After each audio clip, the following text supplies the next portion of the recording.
Welcome to Tenor Tech, where I solve the problems you didn't even know you had. In this video, I will show how to make Mojito Masala step by step. Start by gathering fresh mint leaves, roasted cumin seeds, sugar, lime zest, green chilies, and salt.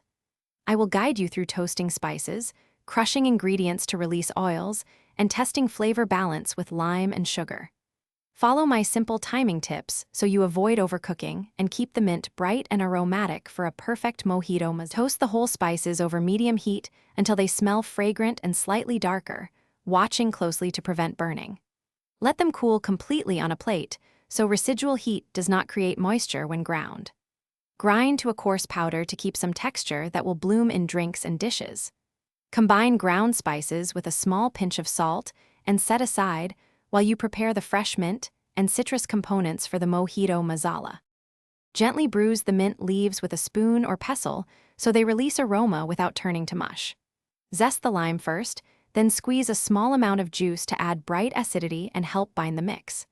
Stir in sugar gradually, tasting as you go, until the sweet-tart balance complements the spices and mint. This yields a lively Mojito Masala that lifts drinks and snacks with fresh, aromatic notes. Thanks for watching. Subscribe to keep your life in tune.